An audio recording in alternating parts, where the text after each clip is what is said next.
سيبك من الكره والحقد والغل اللي عندهم. الناس دي المفروض تحاكم بمحاكمة يعني شعبية ومحاكمة رياضية على كم الغباء والجهل والهطل والعبط الرياضي اللي صدروه للناس. بيصدروا جهل وعبط غير عادي للشعب المصري بالكلام اللي حضراتكم هتسمعوه. تحياتي لكل اخواتي واخواتي الاهلاويه في كل مكان، يا رب تكونوا بصحه وبسعاده وفي امان. الدكتور نصحني بعدم التعرض للعصبيه الزياده، بعدم التعرض للستريس العالي، بعدم التعرض لان انا يبقى عندي نرفزه. ولكن اللي حضراتكم هتسمعوه وللاسف اللي هتسمعوه ده متقصقص، يعني قصقصوا منه. انا سمعت الكلام ده لايف على الهوا، وكان في كلام ما ينفعش انه يتقال اصلا في قناه، ومع ذلك قالوه. طلع محمد عبد الله اللي لحم كتافه من خير النادي الاهلي، اللي حصد البطولات مع النادي الاهلي ما شمهاش مع نادي الزمالك، اللي جوزيه طرد وقال ان هو لا يصلح للتواجد في النادي الاهلي، بيتكلم على النادي الاهلي نادي محظوظ، نادي حكام. ده كل انديه مصر والشرق الاوسط وشمال افريقيا وغرب افريقيا بتشتكي مجامله الحكام للنادي الاهلي. ده النادي الاهلي فريق محظوظ. اتكلم على هدف اطهر الطاهر، بس للاسف الفيديو مش موجود، بس لو لقيت الفيديو ان شاء الله هجيبه بكره كامل لحضراتكم. الفيديو فيه كلام ما يصحش انه يتقال، بس انا يعني هجيبه كامل، هستنى الحلقه كلها تنزل وهعقب عليه ككل، لو مش هنا في القناه الاساسيه في القناه البديله. النادي الاهلي بيجامل بالحكام. ده نادي الزمالك اتغدر بيه من الكاف لصالح النادي الاهلي، الحكم اتغير، نفس كلام مرتضى منصور بالظبط. الحكم اتغير، عينات كورونا اتغيرت لصالح النادي الاهلي. ده بن شرقي له ضربه جزاء وما اتحسبتش. ده النادي الاهلي محظوظ وللدقيقه 90 بيجيب اهداف. ده انا عمري ما شفت الحظ ده. ده نادي الصفاقسي كان له هدف واتلغى، والنادي الاهلي المفروض يتغلب في المباراه دي، مباراه الهدف بتاعت ابو تريكه الشهيره، واحمد جمالات منبهر ومنشكح. معقوله انت شايف ان النادي الاهلي فريق محظوظ؟ انت والاسلوب الرخيص المتدني اللي كان بيعمله في قناه نادي الزمالك هو ما يبصوش على القاذورات اللي بتحصل في نادي الزمالك، السرقات اللي بتحصل في نادي الزمالك، عقود اللعيبه اللي بتختفي من نادي الزمالك. لا، النادي الاهلي محظوظ. النادي الاهلي نادي حكام، على الرغم ان الدوري واقف، ما فيش اي بطولات شغاله. اي هري واي عبط يا ابني، الكلام ده جار عليه الزمن. اتكلم في اللي على ارض الواقع. ايه احدث حاجه شغاله دلوقتي؟ السرقه اللي شغاله في نادي الزمالك، اتكلمتوا عنها؟ طيب اتكلمت على ال3 مليون دولار اللي اتسرقوا من نادي الزمالك وخدهم مرتضى منصور وعياله وفلق؟ لا طبعا ما تتكلموش. اتكلموا على العضويات اللي اختفت من نادي الزمالك ومرتضى منصور المسؤول عنها؟ لا. اتكلمت عن ان في 60 عامل باسامي وهميه بياخدوا 300,000 جنيه شهريا غير موجودين اصلا على ارض الواقع وبياخدهم مرتضى منصور؟ اتكلمت على الموضوع ده؟ برضه لا. لكن اتكلم النادي الاهلي قال نادي حكام، نادي محظوظ، نادي مش عارف ايه.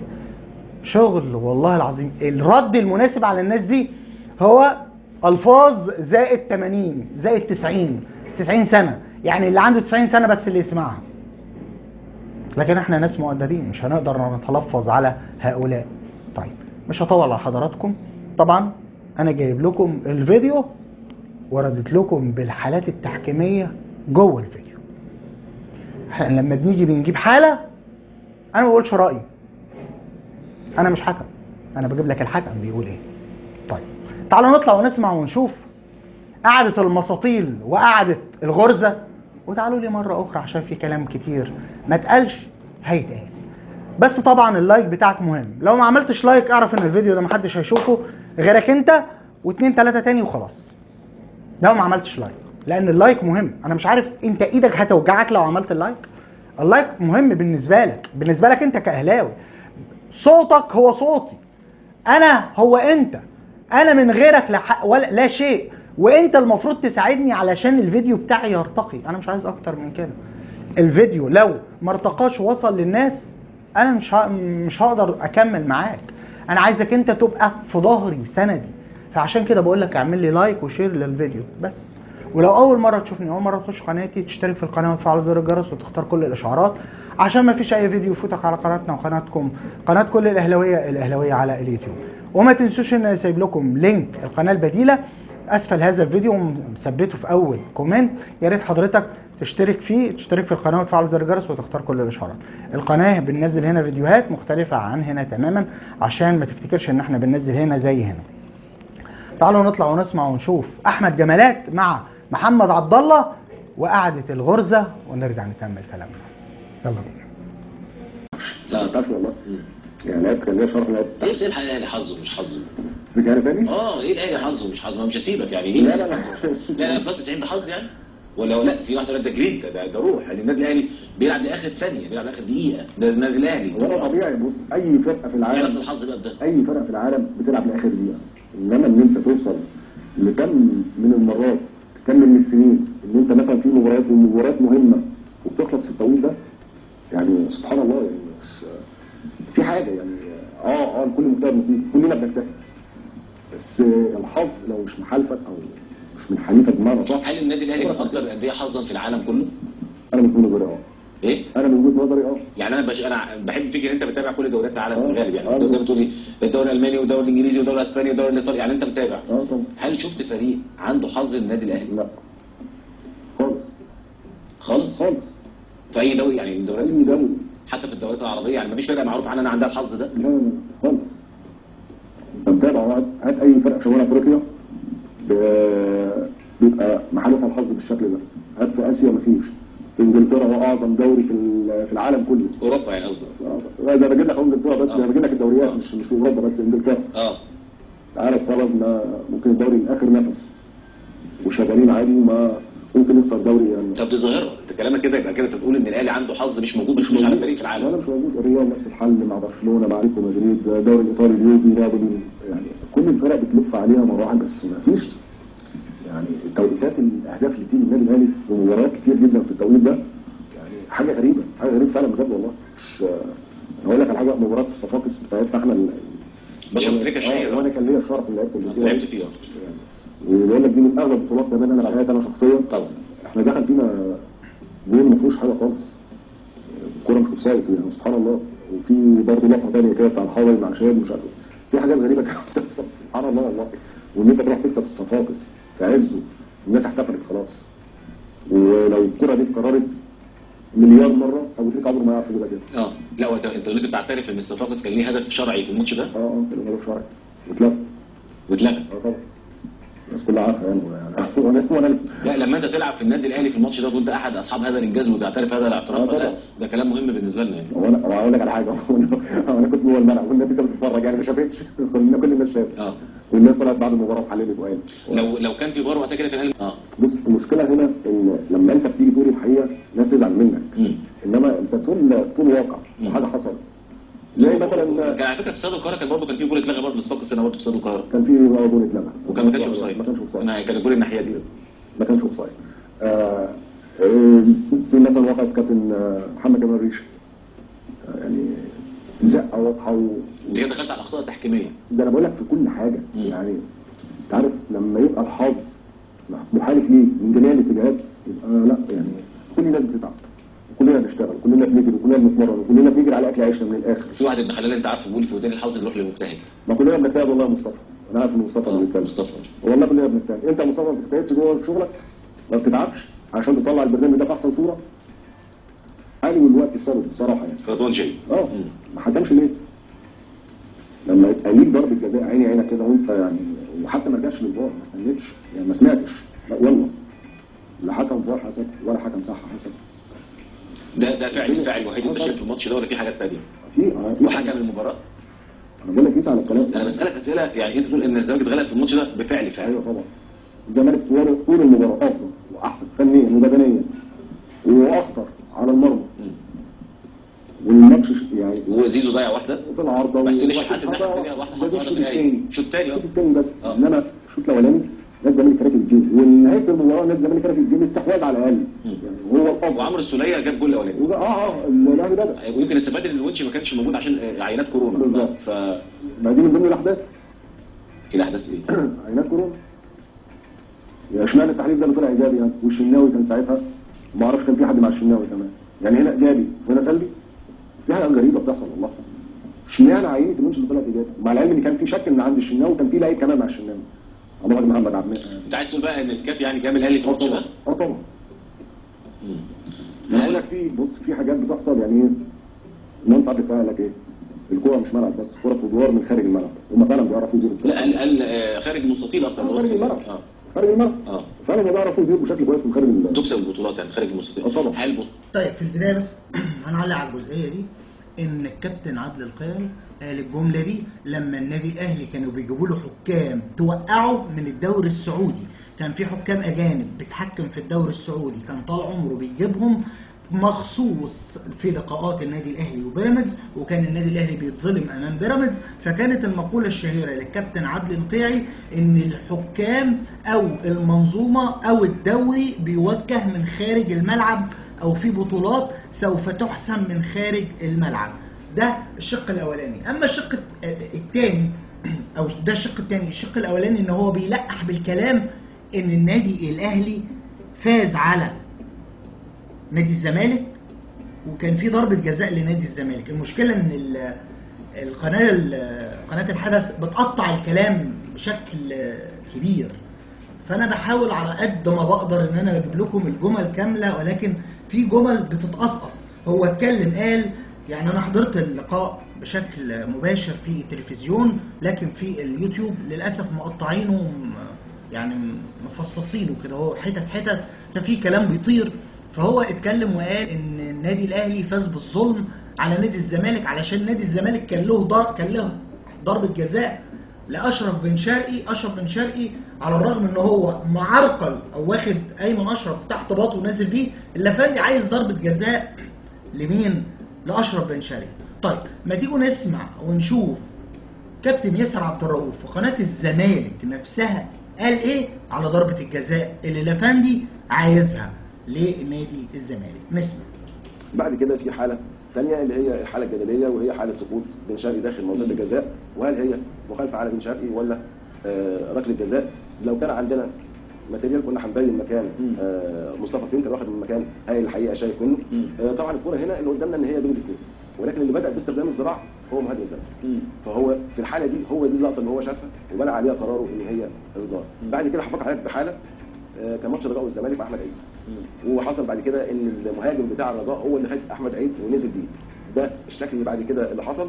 يمكن لو معانا صوره وقبلها كمان في حاجه ثانيه، استخدام الذراع من بن شرقي كان في وجه يعني انت في اعتقادك ان لو مش جيت بن شرقي سبقت في الاول كنا هنتكلم في التحام طبيعي، كنا هنتكلم بعد كده ممكن في اعاقه من لاعب. لكن هنا بقى من هنا ولكن لحد هنا هو بنى رايه على الاولانيه. المخالف لغايه اللحظه اللي احنا بنتكلم فيها دي هو بن شرقي. بعد كده بدات المخالفه تتحول. تمام. حتى في النقطه الثالثه اللي احنا بنتكلم فيها اللي هي السقوط ده كان سبب ان بن شرقي ماسك دراع ايمن اشرف اللي طلع علشان يعوق ضربه جزاء، ومصر كلها قالت ضربه جزاء. معلش يا كابتن ضربه جزاء. معلش يا كابتن انا معلش ليك رايك، بس انا بصراحه مش مقتنع. انا لما بتكلم بصوره تمام. انا الصوره اللي عندي الصوره الاولانيه ان بن شرقي هو اللي بدا ان هو يستخدم ذراعه. اللقطه الثانيه ان الكوع بتاعه او ايديه في وجه المدافع، ده اللي هو شافه وده اللي هو حصل. صوره القضيه ممكن للنادي الاهلي كسبها بفضل عوامل خارج المستطيل الاخضر، ده سؤال واضح. طبعا بتتكلم بدايه عنصر اساسي الونش طلعته بره المباراه بسبب كورونا، في ظل ان انت برضه كان عندك الشناوي ومش متذكر مين كمان كان في، المفروض كان في 2 لعيبه في النادي الاهلي. يعني ايه برضه قال لك العينه ايجابيه وفجر سلبيه بقدره قادر. لا انا عايز اقول لك بس عشان انت ذاكرتك ذاكره النمله او ذاكره الدبانه او ذاكره الصرصار او ذاكره الفار، ان النادي الاهلي يوميها غاب من عنده 2 من اهم لاعبي الفريق وهو اليو ديانج بسبب ايجابيه عينه كورونا ووليد سليمان. يعني لو في تلاعب في عينات كورونا كان النادي الاهلي ال2 دول كانوا تواجدوا في الفريق. بس عشان اعرفك ان انت اصلا انسان جاهل وانسان حاقد، بس عندك نوع من انواع المرض النفسي ضد النادي الاهلي، فناسي فمش فاكر، لكن احنا فاكرين. كمل. حكم المباراه بيتغير. هو في يا جماعه بلانتي يعني لو جابوا حكم لسه مبتدئ يحسبه، ما فكرش انه يرجع للفار. انت كل دي مش مجاملات، مش كل دي شوف لافندي عايز يدي ده. انا جبت لك الخبير التحكيمي في قناه نادي الزمالك نفسها قال ايه، عايز يحسب دي ضربه جزاء، المهاجم هو اللي عامل المخالفه وعايز تديله ضربه الجزاء. شايفين وصلنا لفين؟ الناس دي المفروض تتحاكم بتهمه تصدير الهبل الاعلامي، تصدير الجهل الكروي للناس. كمل. عوامل بتساعد فرقه على فرقه ثانيه، كل الكلام ده ما بيأثرش انت فيك كزملكاوي او كجمهور او اللي هقول لك على حاجه. وكابتن علي ماهر ده مين؟ ابن الترسانه وابن النادي الاهلي. تمام. ومباراه الكاس كابتن علي ماهر خرج عن شروط كده ليه؟ على انه طب ما هو لاعب الاهلي في فيوتشر ولعب ولعب هو كان في المصري في المصري. بس المره الاخيره دي الموضوع زاد عن حده قوي، زاد عن حده قوي بجد. بيبقى ليه جول ويتلف وضربه جزاء فيها وعليها، ما انت لو رجعت من البدايه تحسب فاول، انت خدت الثاني ما خدتش اللعبه الاولى. كل الكلام ده ياخد الاولاني. طب ماشي، احنا هنفكره بضربه الجزاء والهدف اللي اتلغى. بص يا ابني، احنا لما بنرد عليك من خلال حكم بيحلل الحاله طبقا للقانون والرؤيه الفار والرؤيه الصوره والشاشه امامك، ما بيجيبلكش راي شخصي. اسمع جهاد جريشه الزملكاوي قال ايه. هنشوف اللقطه مع بعض. طبعا التسلل كان موجود والمساعد الحاسم في الملعب. اللاعب النادي المصري اللي ما لعبش الكوره موجود في موقف التسلل، لاعب اللي لعب الكوره بالراس اللي هو اخذ الهدف مش موجود، سليم مش في موقف التسلل. اللاعب ده يعاقب امتى؟ يعاقب اللي هو في موقف التسلل لو لعب الكوره وما لعبش الكوره، لكن في حاجه في القانون بنتكلم ان هو موجود في موقف التسلل ويعاقب بتداخله مع المنافس او منافسته على الكوره او التاثير الواضح على المنافس في لعب الكوره. هو اللاعب ده عمل جامبنج ومع الحارس المسافه الصغيره ديت ومع لعيبه النادي الاهلي في تداخل، وبالتالي يعاقب على ده. والتسلل تسلل صحيح ومراجعه صحيحه من حكم الفار. اللاعب النادي المصري اللي كان موجود في موقف التسلل ما لعبش كوره لكن في تاثير واضح على الحارس وعلى لعيبه النادي الاهلي، وبالتالي يعاقب بتداخله مع المنافس. تيشيرت حسين الشحات والشده الواضحه الحكم شافها وكان موجود في زاويه ممتازه، حسب ركله جزاء وركله جزاء صحيحه تم حسابها النادي الاهلي. طبعا هي وقت الركله في الدقيقه 96 او في وقت بدل الضايع، في اخر وقت بدل الضايع، والنتيجه 1-0. النادي المصري هي اللي عملت القلق في الملعب، لكن الحكم قرار صحيح. مراجعه حكم الفار مراجعه صحيحه. الكره مع المدافع المصري، لكن ما ينفعش وانت الكره معاك تشد الشده دي او تخطئ الخطا ده، خطا ساذج من المدافع. وركله جزاء صحيحه تم حسابها للنادي الاهلي. الشده الواضحه على حسين الشحات، حكم كان موجود في مكان ممتاز. التنفيذ صحيح وهدف صحيح للنادي الاهلي. كمل. كيف ياخد الاولاني؟ يفات. طبعا. على فكره انا بقول اي كلام انا بتريق يعني. لا ما بتقدرش تقول الحقيقه. ما لو احنا خدنا بالنا والناس اشتغلت ان انت ما تهبش. يخاف من ايه طيب؟ لون التيشيرت. يخاف من ايه؟ ازاي الاهلي يطلع بره الكاس؟ ازاي النصر يكسب الاهلي؟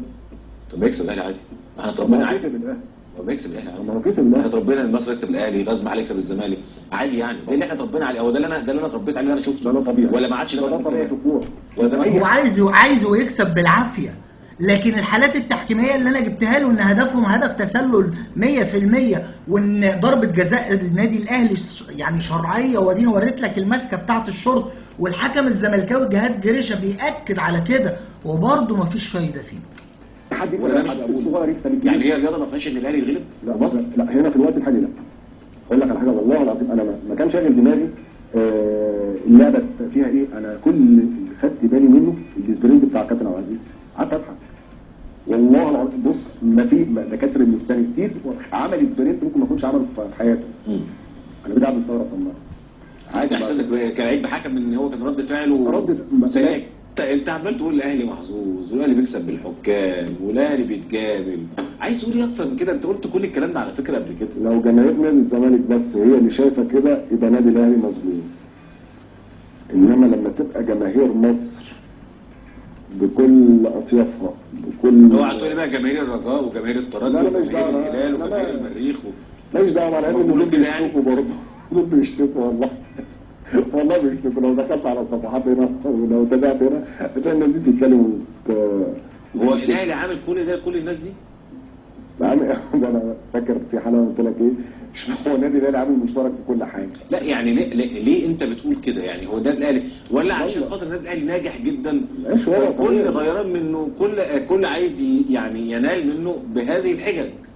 هو مش هو مفيش حد ماشي على خط واحد طول العمر. ايوه يعني ليه الهجمه دي؟ يعني ليه دايما مش- في هجوم على النادي الاهلي؟ حتى بقت من الانديه العربيه دلوقتي والانديه الافريقيه. ما انا مع العلم انت ده انا اللي عايز اسالك السؤال ده.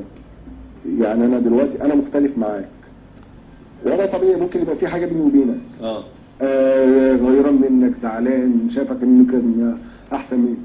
انما لما يخش مصطفى، يخش اسلام صاد، يخش سياده النائب، يخش كابتن عيب، يخش معتز، يبقى في خلاف عليك انت.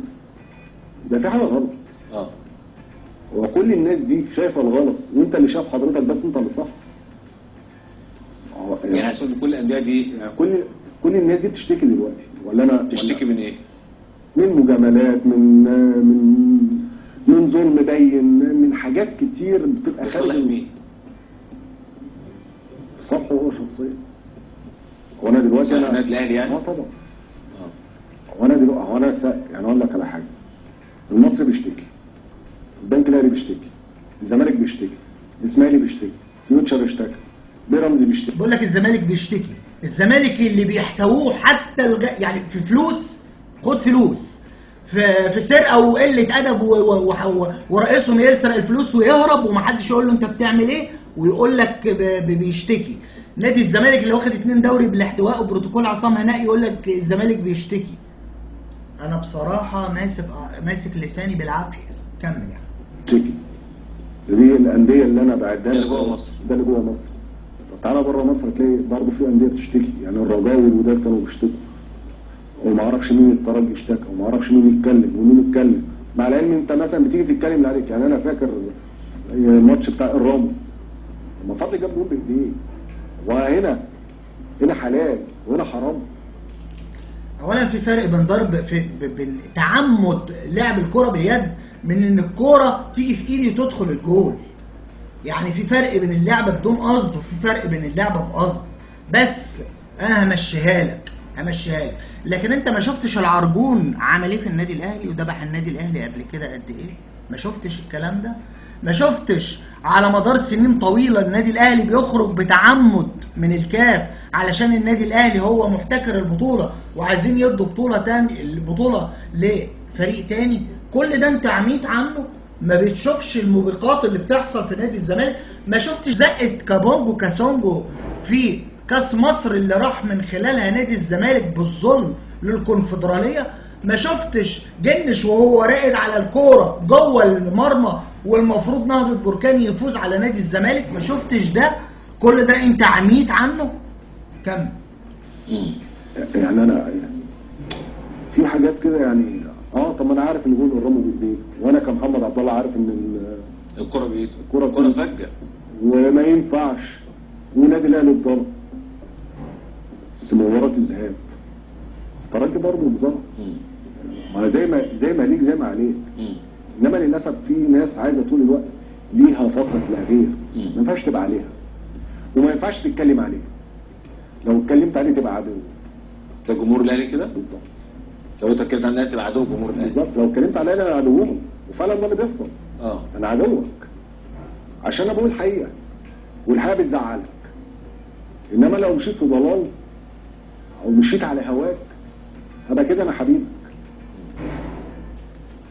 طيب يعني الافندي عايز يحسب دي ضربة جزاء لنادي الزمالك ويقول لك ده مش ضلال وان ده حق باين. عايز الكرة دي ما تتحسبش ضربة جزاء للنادي الاهلي علشان النادي المصري يفوز بالظلم، وعايز الهدف ده ما يتلغيش بالرغم ان الافندي متداخل مع الحارس مش واخد عينه بس، لا ده تداخل كمان في اللعبة، ومع ذلك يفكر نفسه ان هو بيلعب كورة وان هو بيفهم كورة وبيتفرج على الدوريات العالمية والدوريات الاوروبية. ما تروحوش في اي مكان عشان لسه الفيديو بتاعنا ما انتهاش ولينا تعليق قوي وناري على هؤلاء. خليكم معنا. في البداية قال لك انا ما شفتش حظ زي حظ النادي الاهلي، النادي الاهلي محظوظ، ما كل الناس بتلعب لاخر دقيقة. لا يا حبيبي، في فرق بين انا بلعب لاخر دقيقة بغير في طريقة لعب، بغير في اللعيبة بتاعتي، بغير في خطتي، بطلع مدافعين وبنزل مهاجمين، بعمل كثافة عددية وكثافة هجومية، فبالتالي بعمل ضغط على المنافس. في احتمالية اخطاء للمنافس، في عندك نوع من انواع الاخطاء ان ممكن تحصل للمنافس، ان النادي الاهلي بيضغط بكل خطوطه، فشيء طبيعي ان يحرز هدف في الدقيقة 90 في الدقيقة بلس 90، فده شيء طبيعي، دي السمة الاساسية. طب ما نادي الزمالك في مباريات كتير جاب في بلس 90، ما اقولش بقى نادي محظوظ ولا نادي حظ، لا هو اصر على الفوز، اصر ضغط ضغط ضغط علشان يجيب الهدف بتاعه. مفيش فرقه بتفضل تدافع 90 دقيقه او 80 دقيقه او تركز على الدفاع في الدقايق الاخيره، هتغلط مهما كنت منظم، مع الكثافه، مع العرضيات، مع التسديد من خارج ال 18، فاللي انت بتقوله ده عبط. ولكن انا هتفق معاك في هدف الصفاقسي اللي جه فينا هناك، هدف صحيح 100% واتلغى بدعة التسلل وما كانش فيه تسلل، ولكن وقتها ما كانش فيه الفار، كان تقنية حكم الراية، لكن الهدف صحيح وما كانش فيه اي تسلل. لكن اللي انا عايز اقوله لك ان ياما النادي الاهلي فقد بطولات باهداف وضربات جزاء لصالحه ما اتحسبتش، والعرجون خير مثال وخير دليل. التحكيم الافريقي كان ياما بيجي عن النادي الاهلي، والحكم المرتشي اللي قبل كده فوز الزمالك على النادي الاهلي، وبدل ما يطرد لاعب من نادي الزمالك راح طارد محمد يوسف. فاكر لما النادي الاهلي قرر ان هو ما يشاركش في افريقيا تاني؟ فاكر ولا مش فاكر؟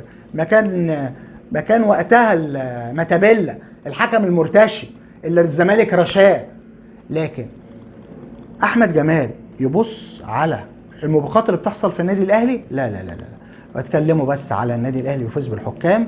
النادي الاهلي ده شفت علي ماهر اتجنن ازاي يا راجل؟ علي ماهر ايه يعني لما المصري يفوز؟ يفوز، بس يفوز ازاي؟ بمخالفة القانون. يعني هدف تسلل ازاي عايزه يتحسب؟ ومع ذلك بعد الغاء الهدف هم جابوا هدف.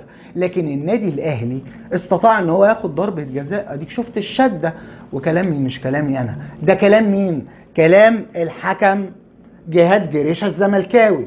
وعايز تحسب ضربة جزاء لبن شرقي، يعني بن شرقي واخد ايمن اشرف تحت باطه ونازل بيه، وعايزه يحسب ضربة جزاء لبن شرقي اللي عامل المخالفة. وانا جبت لك ياسر عبد الرؤوف في قناة نادي الزمالك قال هذا الكلام.